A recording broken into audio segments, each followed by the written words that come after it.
Welcome back to common academy. आज हम start कर रहे हैं गति का दूसरा लेक्चर बेटा, ठीक है। लास्ट लेक्चर में हम लोग क्या क्या पढ़े थे कि गति कहते किसे हैं, गति के प्रकार क्या होता है, गति कितने प्रकार की होती है, ठीक है। उसके बाद हम लोग ये भी पढ़े थे कि दूरी क्या होती है और विस्थापन क्या होती है, ठीक। आज जो हम लोग लेक्चर करेंगे, आज हम जो क्लास करेंगे उसमें हम लोग क्या क्या पढ़ेंगे, अगर हम उसमें पढ़ने की बात करते हैं तो आज हम पढ़ेंगे, ठीक है। सबसे पहला जो हमारा होगा कि चाल क्या होती है, ठीक है, चाल क्या होती है। उसके बाद वेग क्या है, त्वरण क्या है, ठीक, और गति का समीकरण। आज हम इस क्लास में इतना कवर करेंगे, गति का समीकरण, ठीक है। चलिए तो आज की क्लास हम लोग स्टार्ट करते हैं। सबसे पहले मैं आपको बता दूं कि पहले हमारे चैनल को आप सब्सक्राइब कर लीजिए, क्योंकि डेली अपडेट के लिए जो भी डेली आपको वीडियो मिलेंगे, और हम इसी चैनल पर कोशिश कर रहे हैं कि सारे सब्जेक्ट आपके जो यूपी बोर्ड के हैं 9th 10th 11th 12th के, वो हम आपको प्रोवाइड करें। अभी हमारी क्लास 9 की वीडियो लगातार अपलोड हो रही है, ठीक है। तो आप ज़्यादा से ज़्यादा बच्चों को इसको शेयर करें, हमें भी पढ़ाने में मज़ा आएगा, ठीक है। तो चलिए हम लोग क्लास स्टार्ट करते हैं। हम लोग पीछे पढ़ चुके थे कि गति कहते किसे हैं, ठीक। उसके बाद हम लोग पढ़ते हैं कि चाल क्या होती है, ठीक है। सबसे पहले हम लोग पढ़ते हैं कि चाल क्या होती है। तो चाल जो होता है बेटा, कि चाल कहते किसे हैं, तो अगर उसकी परिभाषा देखें तो एकांक समय में तय की गई दूरी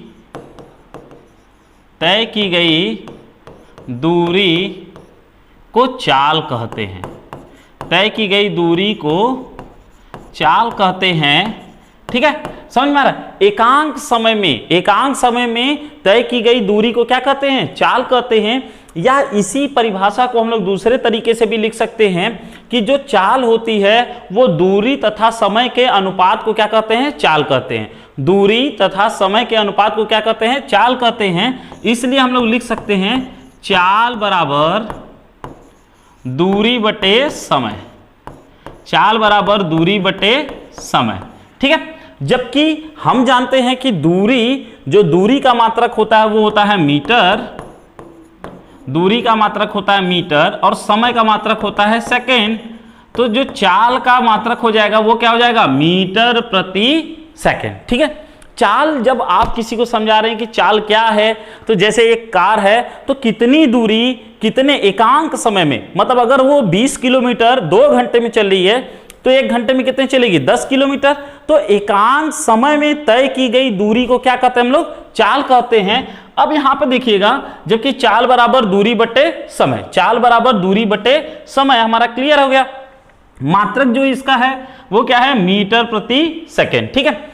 जबकि ये जानते हो आप कि जो दूरी है यह एक अदिश राशि है। दूरी क्या है, एक अदिश राशि है। एक हम वीडियो आपको सदिश क्या होता है, इसका गुणा कैसे होता है, भाग कैसे होता है, ये सब चीजों पे एक वीडियो हम आपको दे देंगे, ठीक है। तो जब दूरी एक अदिश राशि है तो जो चाल हमारी है, चाल एक अदिश राशि है। क्या है, चाल एक अदिश राशि है। समझ में आया कि नहीं, चाल एक अदिश राशि है, ठीक है। यह है चाल हमारा। चाल क्या किसे कहते हैं, एकांक समय में तय की गई दूरी को क्या कहते हैं हम लोग, चाल कहते हैं। चाल बराबर दूरी बटे समय, जिसका मात्रक होता है मीटर प्रति सेकंड। क्लियर। चलिए अब दूसरा, चाल को हम लोग दिखाते कैसे हैं, तो इंग्लिश में इसे स्पीड भी कहते हैं। इंग्लिश में इसे क्या कहते हैं, स्पीड कहते हैं। तो कहीं पर इसे एस से इसको डिनोट किया जाता है, और कहीं कहीं पर इसे वी से भी डिनोट करते हैं, ठीक है। चलिए अब आगे, यहां तक समझ में आ गया। चलिए अब आगे की बात करते हैं, वेग, ठीक है। वेग की अगर आप बात करें तो वेग कहेंगे किसे हम लोग, वेग कहेंगे किसे आप, अगर वेग की बात है तो एकांक समय में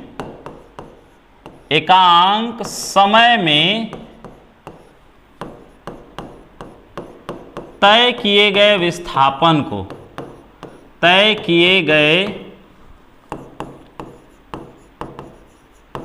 विस्थापन को वेग कहते हैं। अब देखिएगा, वेग कहते हैं। एक चीज आपको समझ में आ रही है बेटा कि जब हम लोग चाल पढ़े थे तो एकांक समय में तय किए गए दूरी को चाल कर रहे थे। यहां पर बात कर रहे हैं विस्थापन की। तो मैं पहले ही आपको दूरी क्या होती है, विस्थापन क्या होता है, पीछे वीडियो में बता चुका हूं। अगर आप हमारा ये फर्स्ट लेक्चर आप देख रहे हो तो आप गति का जो पहला लेक्चर है डिस्क्रिप्शन बॉक्स में आपको उसकी लिंक दी हुई है, आप वहां जाकर दूरी किसे कहते हैं, विस्थापन किसे कहते हैं, पहले इसको समझ लीजिएगा, उसके बाद आपको वेग समझ में आएगा। ठीक है, तो एकांक समय में तय किए गए विस्थापन को क्या कहते हैं, वेग कहते हैं। इसका मतलब हम इसे लिख सकते हैं वेग बराबर, वेग को इंग्लिश में बोलते हैं वेलोसिटी। ठीक है, वेग को इंग्लिश में बोलते हैं वेलोसिटी। तो वेग इसे डिनोट करते हैं v से, तो वेग बराबर हो जाएगा विस्थापन बटे समय। ठीक है, विस्थापन बटे समय। आप एक चीज समझो बेटा कि विस्थापन भी एक तरीके की दूरी ही है। तो दूरी का मात्रक होता क्या है, मीटर, और समय का मात्रक आप जानते हो क्या होता है, सेकेंड। ठीक है, तो हम क्या बोल सकते हैं कि वेग का एसआई मात्रक क्या होता है, वेग का एसआई मात्रक क्या हो जाएगा हमारा, मीटर प्रति सेकंड। समझ में आ गया, वेग का जो एसआई मात्रक होगा वो होगा हमारा मीटर प्रति सेकंड। ठीक, अब जो होता है वेग में ये जो विस्थापन है, विस्थापन हमारा क्या है, एक सदिश राशि। विस्थापन क्या हमारा एक सदिश राशि है। तो इसलिए जो वेग है हमारा, वेग भी क्या होगा, एक सदिश राशि होगा। ठीक है, वेग क्या होगा, एक सदिश राशि होगा। थोड़ा सा मैं आपको बता देना चाहता हूं कि सदिश और अदिश कहते किसको हैं। ठीक है, तो अदिश राशि वे राशियां जिन्हें व्यक्त करने के लिए केवल और केवल परिमाण की जरूरत पड़ती है। ठीक है, उसे क्या कहते हैं, अदिश राशि। और वे राशियां जिन्हें व्यक्त करने के लिए परिमाण के साथ साथ दिशा की भी आवश्यकता होती है, उसे हम लोग कहते हैं क्या, सदिश राशि। समझ में आ गया, तो आप इसे नोट भी कर सकते हो। ठीक है, चलिए नेक्स्ट,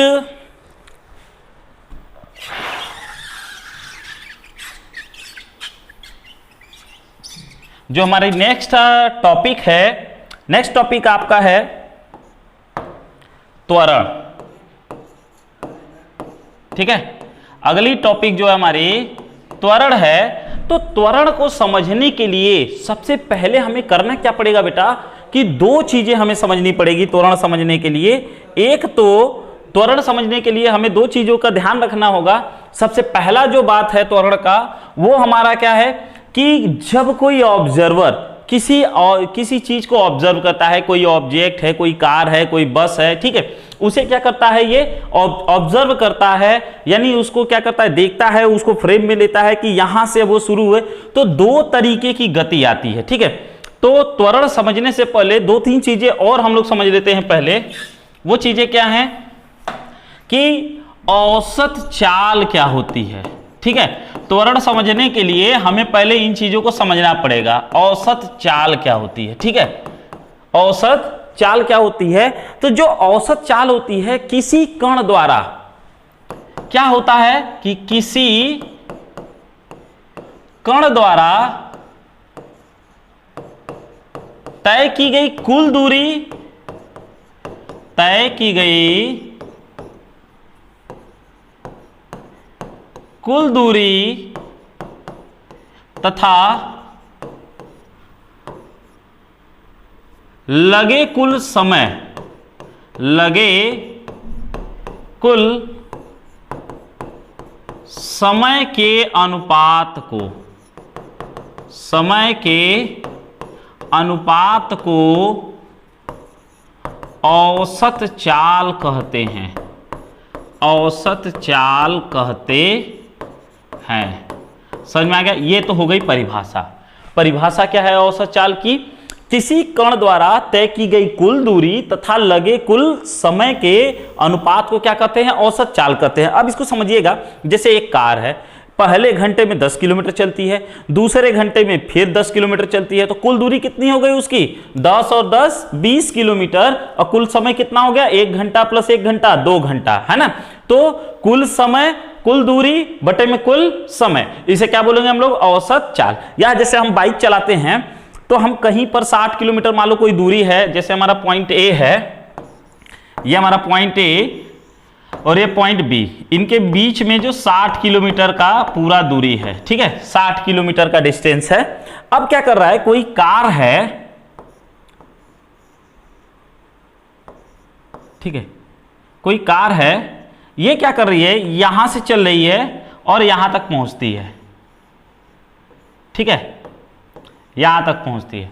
तो जब ये कार पॉइंट ए से पॉइंट बी तक, यानी बिंदु ए से बिंदु बी तक जाती है, तो ये पूरी ये दूरी 1 घंटे में तय करती है। कितने घंटे में? 1 घंटे में तय करती है। लेकिन कहीं पर इसका 30 भी होगा, कहीं पर इसका 80 भी होगा, कहीं पर 70 भी होगा, इस तरीके से, मतलब एक एग्जाम्पल लेते हैं तो अलग अलग ये क्या करते हैं, स्पीड से चलती है। लेकिन हमको बताते हैं कि जब ये पूरा का पूरा दूरी यानी 60 किलोमीटर 1 घंटे में तय कर लिया है, तो औसत चाल कितनी होगी, 60 किलोमीटर प्रति घंटा होगी, ठीक है। तो इसलिए हम इसको अब फार्मूले में कैसे लिखेंगे, देखिएगा फार्मूला क्या हो जाएगा औसत चाल का, तब बेटा औसत चाल बराबर, ऐसे लिखेगा, तय की गई कुल दूरी, तय की गई कुल दूरी, अब बटे में लगा कुल समय। समझ में आ गया? तो कुल दूरी की अगर बात करेंगे तो कुल दूरी का भी मात्रक मीटर ही होगा, मीटर प्लस दूरी, मीटर मीटर मीटर तो मीटर ही होगा, और समय का मात्रक सेकंड होगा। तो एक तरीके से हम ये कह सकते हैं कि जो औसत चाल का भी जो मात्रक क्या होता है, मीटर प्रति सेकंड होता है। तो औसत चाल क्या होती है, तय की गई कुल दूरी तथा लगा हुआ कुल समय। समझ में आ गया? तो ये रहा हमारा क्या, औसत चाल। अब हम आगे बात करते हैं, ठीक है। औसत चाल के बाद हम पढ़ेंगे क्या, औसत वेग, ठीक है, औसत वेग।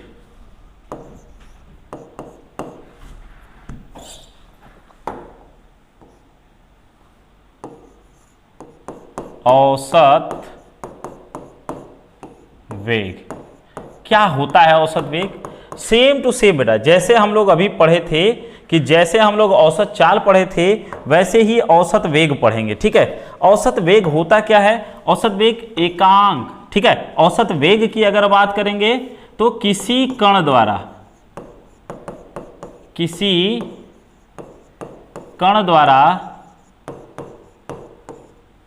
तय किए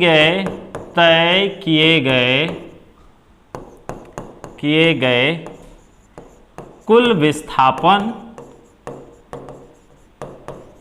विस्थापन तथा लगा कुल समय के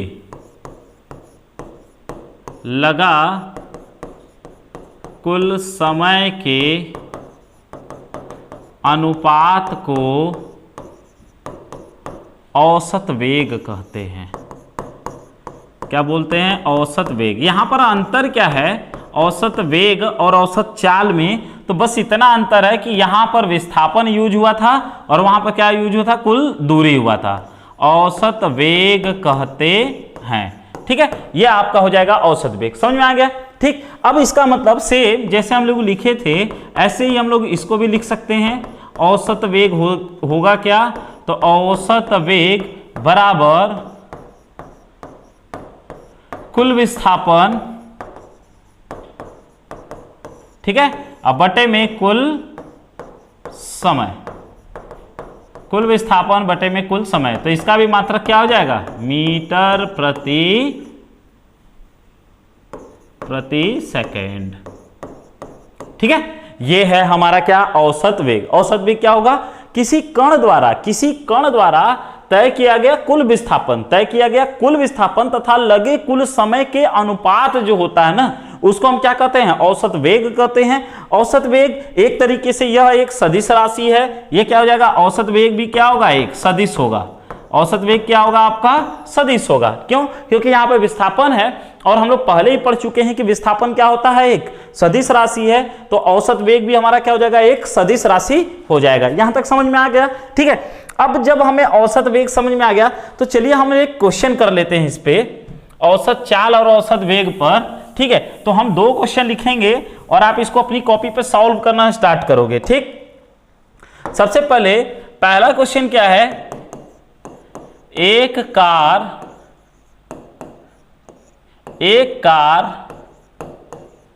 पहले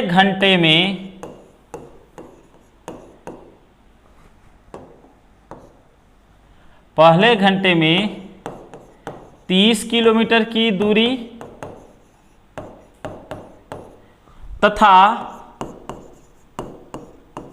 दूसरे घंटे में पुनः 30 किलोमीटर की दूरी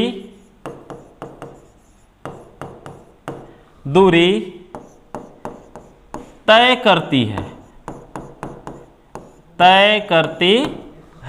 ठीक है, तय करती है। तो कार की औसत चाल बताइए, ठीक है।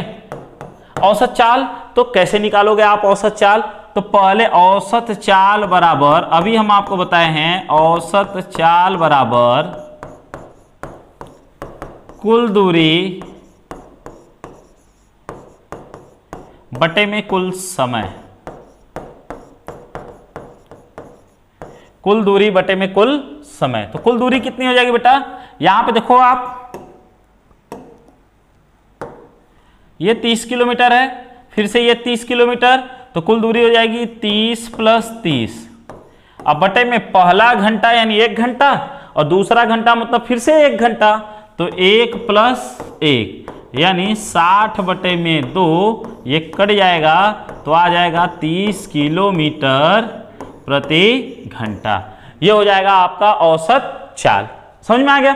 अब चलिए, ठीक है, तो आगे हम चलते हैं। इसी प्रकार का दूसरा क्वेश्चन हम देखते हैं कि वो कैसे हम सॉल्व करेंगे, कैसे उसको हल करेंगे। तो आप इसको नोट कर सकते हैं। ठीक, चलिए दूसरे क्वेश्चन की बात करते हैं। अगर हम लोग दूसरे क्वेश्चन की बात करते हैं तो वो भी एकदम बिल्कुल बेटा ऐसे ही सेम होगा, हम बस एक थोड़ा सा अंतर करेंगे। एक कार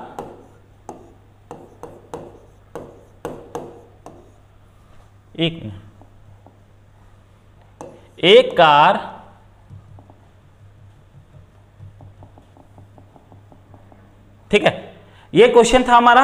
अब इसी को थोड़ा सा हम लोग अलग तरीके से करते हैं। ठीक है, यहां से हटा देते हैं इसको, बस थोड़ा सा चेंज कर लेते हैं। एक कार पहले घंटे में 30 किलोमीटर की दूरी तथा यहां पर बस थोड़ा सा अंतर हो जाएगा, चेंज करेंगे। ठीक है, तथा अगले 2 घंटे में 30 किलोमीटर की दूरी तय करती है। तो औसत चाल बताइए। अब देखिए कैसे निकालेंगे औसत चाल।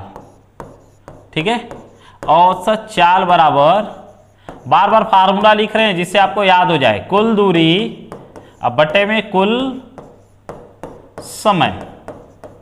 ठीक है, कुल दूरी बटे में कुल समय। तो कुल दूरी कितना हो जाएगा, फिर से 30 और 30 60, लेकिन समय पहला तो 1 घंटा होगा, लेकिन यहां पे ध्यान दीजिएगा, यहां पर अंतर क्या, अगले 2 घंटे में, तो इसका मतलब +2 हो जाएगा। तो 60 बटे में 3 20 किलोमीटर प्रति घंटा। ये हो जाएगा आपका आंसर। समझ में आ गया? ये था आपका एक क्वेश्चन औसत दूरी औसत चाल पर। ठीक है, अब चलिए आगे पढ़ते हम लोग त्वरण। आगे क्या हमारा त्वरण,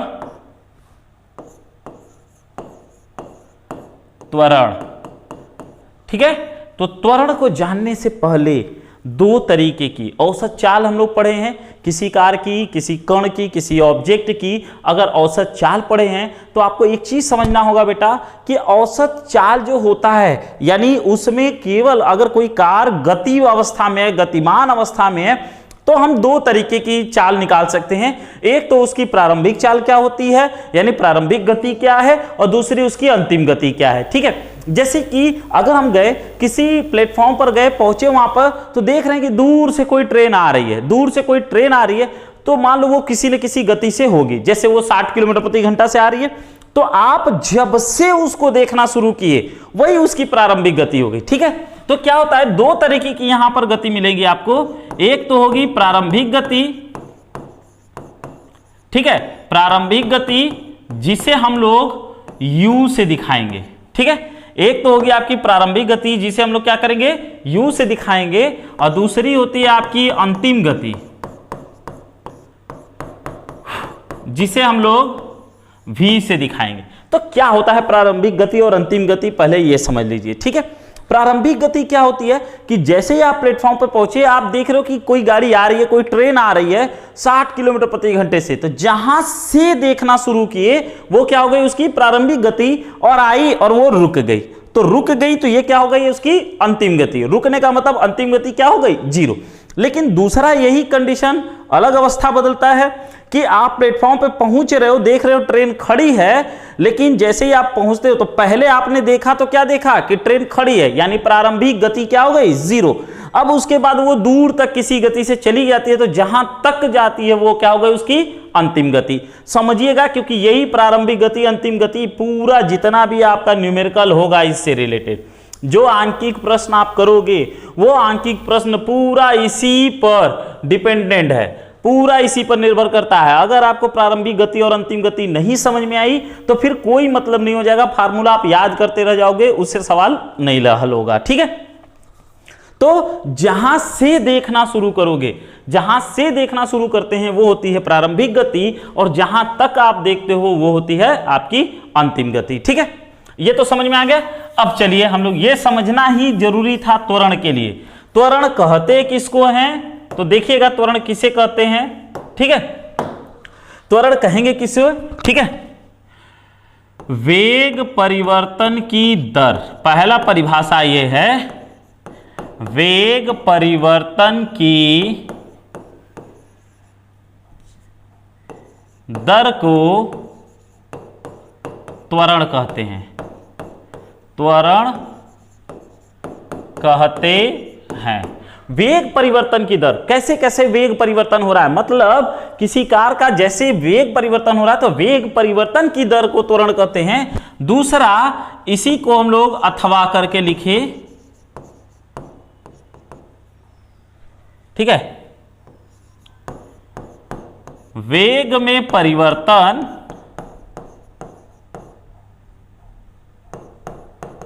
तथा समय के अनुपात को, समय के अनुपात को त्वरण कहते हैं, त्वरण कहते हैं। ठीक है, वेग परिवर्तन कैसे होगा, वेग परिवर्तन का मतलब पहले 10 किलोमीटर प्रति घंटा था, 20 किलोमीटर प्रति घंटा हो गया। ठीक है, तो ये जो वेग परिवर्तन होगा तो वो त्वरण होगा। तो कैसे लिखोगे आप वेग परिवर्तन, तो त्वरण बराबर क्या लिख सकते हो आप, वेग परिवर्तन अब बटे में समय।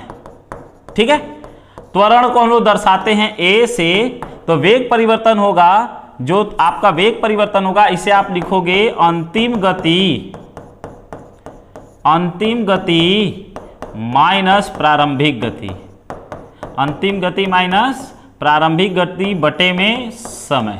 ठीक है, तो त्वरण को हम लोग ए से दिखाएंगे, अंतिम गति v से बताए ही थे, प्रारंभिक गति u से बटे में t, ये होता है त्वरण।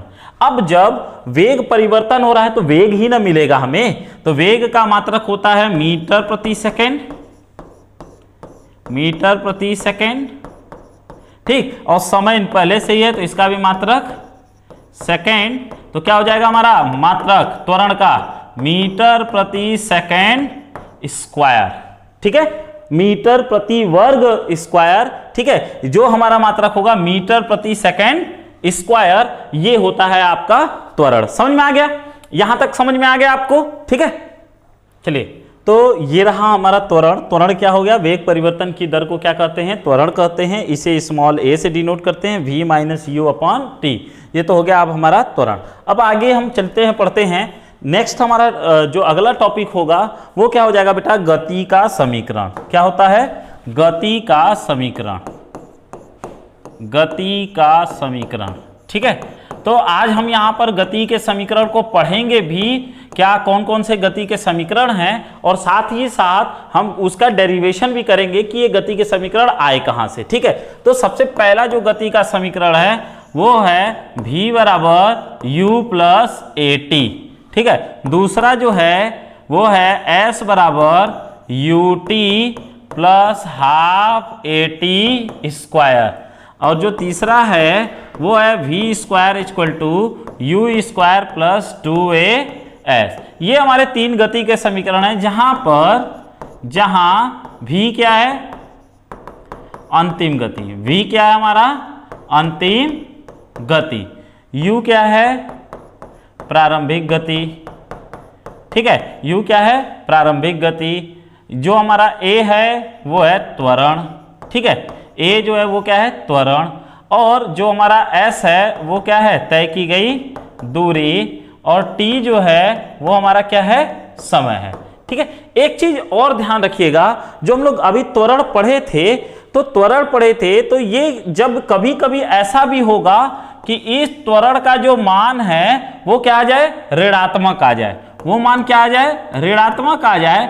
अगर मान ऋणात्मक आता है, इस त्वरण का मान ऋणात्मक, अगर धनात्मक है तब तो त्वरण, और ऋणात्मक है तो उसी चीज को बोलते हैं मंदन। ठीक है, तो मंदन की भी परिभाषा क्या होगी, मंदन की भी परिभाषा होगी वेग परिवर्तन की दर को मंदन कहते हैं, बस यहां पर त्वरण का जस्ट अपोजिट होता है। ठीक है, यानी यहां पर जो आप अंतिम गति माइनस प्रारंभिक गति कर रहे हो उसे क्या करोगे प्रारंभिक गति माइनस अंतिम गति।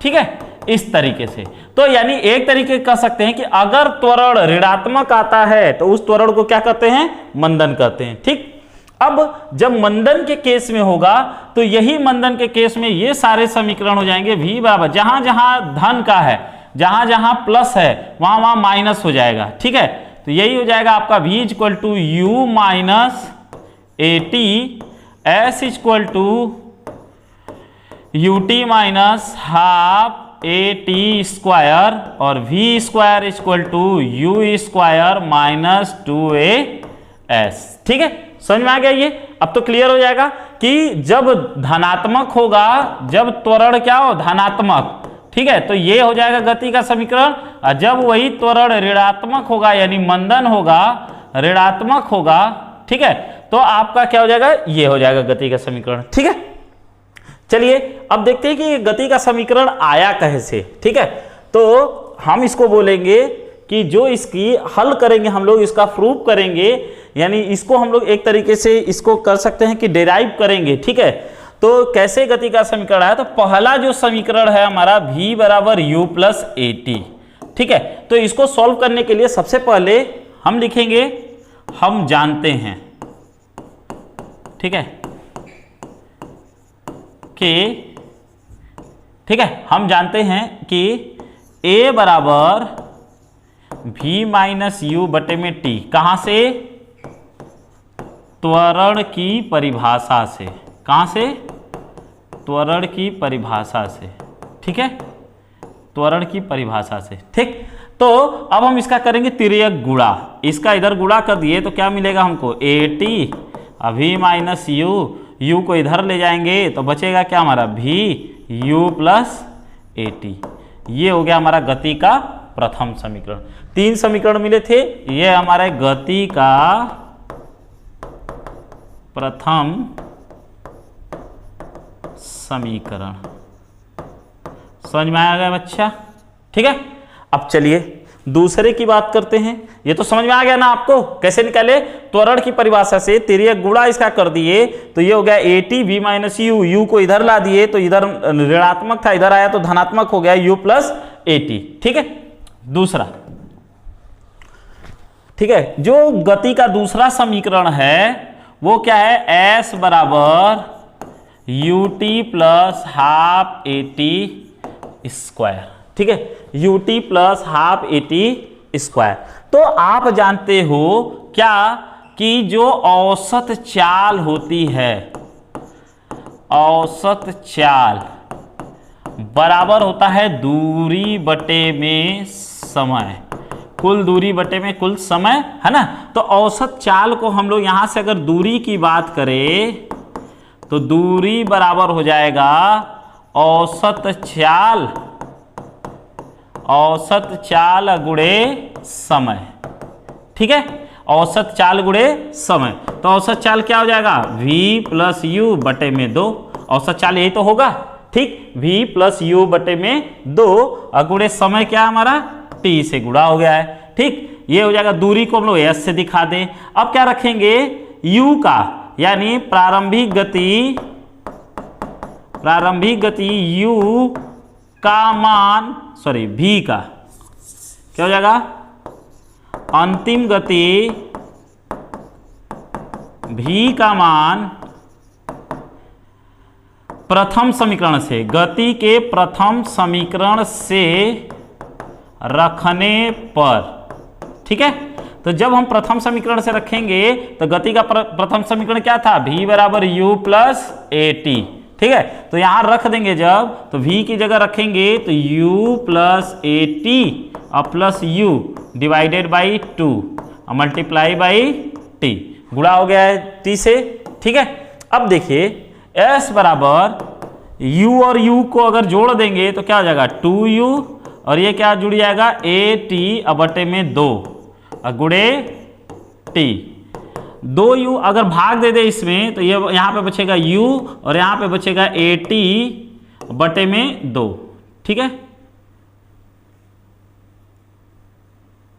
ए टी बटे में 2 और गुणे t।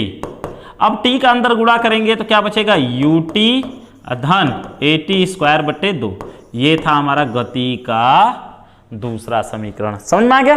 चलिए, ठीक है, इसको आप नोट कर सकते हैं। ये हो गया आपका गति का दूसरा समीकरण। अब बात करते हैं हम लोग गति के तीसरे समीकरण की। तो गति का तीसरा जो समीकरण है वो है हमारा v square equal to u square plus 2as। ये हमारा गति का तीसरा समीकरण है। ठीक है बच्चा, तो अब इसको हम लोग अभी पढ़े हैं, दूरी बराबर औसत चाल गुणे समय। ठीक है, तो s बराबर ये रखे थे v प्लस यू अब बटे में 2 गुणे समय t। ठीक है, तो गति या ऐसे कर सकते हैं त्वरण की परिभाषा से। ठीक है, त्वरण की परिभाषा से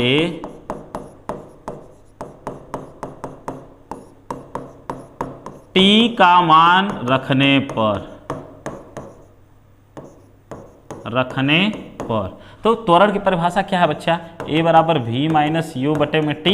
तो यहां से अगर t निकाल ले तो v माइनस यू बटे में a ये हो जाएगा। ठीक, तो वहीं पर रख देंगे। ये क्या हो जाएगा, s बराबर v प्लस यू बटे में 2 और t का मान क्या हो जाएगा वहां से v माइनस यू बटे में a। ठीक है, नीचे देखिए 2 और a, इसका तिर्यक गुणा कर देंगे तो इधर बचेगा 2as। आइए क्या हो जाएगा v प्लस यू और दूसरे ब्रैकेट में v माइनस यू। हम लोग क्या जानते हैं, पहले से ही जानते हैं a प्लस बी और a माइनस बी। तो a प्लस बी और a माइनस बी क्या होता है, a square minus b square. तो ये हो जाएगा 2as equal to v square यानी a square minus b square. u square को इधर ले आएंगे तो क्या बचेगा हमारा v स्क्वायर, ये इधर आएगा तो प्लस हो जाएगा u स्क्वायर प्लस 2as। ये था हमारा गति का तृतीय समीकरण। ठीक है, समझ में आ गया? ये हम यानी 1 बाय 1 करके अगर आपको बताते हैं, पहला v बराबर u प्लस ए टी, गति के समीकरण था v बराबर u प्लस ए टी, दूसरा s equal to u t plus half a t square और तीसरा था v square equal to u square plus 2as। ठीक है, अब हम इसकी यहाँ पे इसके अगर डेरिवेशन की बात करते हैं तो ये हमारा डेरिवेशन थे, बारी बारी से देख लीजिए, ये हमारे डेरिवेशन थे। ठीक है, अब जो नेक्स्ट क्लास होगा हमारा, वो क्लासेस में हम क्या करेंगे, गति के समीकरण तथा त्वरण पर आधारित प्रश्नों को यानी आंकिक प्रश्नों को सॉल्व करेंगे। ठीक है, तो अगर आपको ये वीडियो अच्छा लगा हो तो ज़्यादा से ज़्यादा इस वीडियो को आप अपने साथियों में शेयर कीजिए, जिससे ज़्यादा से ज़्यादा बच्चों को लाभ पहुंच सके। ठीक है, एक बार मैं फिर आपसे बताना चाहता हूं कि यह एक मात्र ऐसा चैनल है यूपी बोर्ड के लिए जो क्या करता है, आपको सारे सब्जेक्ट, आपको जल्द से जल्द सारे सब्जेक्ट आपके पास पहुंचेंगे और एक अच्छे और कुशल टीचरों के साथ। ठीक है, और लगातार आपको मिलेगा। तो अगर आपको ये वीडियो पसंद आया तो ज़्यादा से ज़्यादा इसको शेयर कीजिए। Thank you.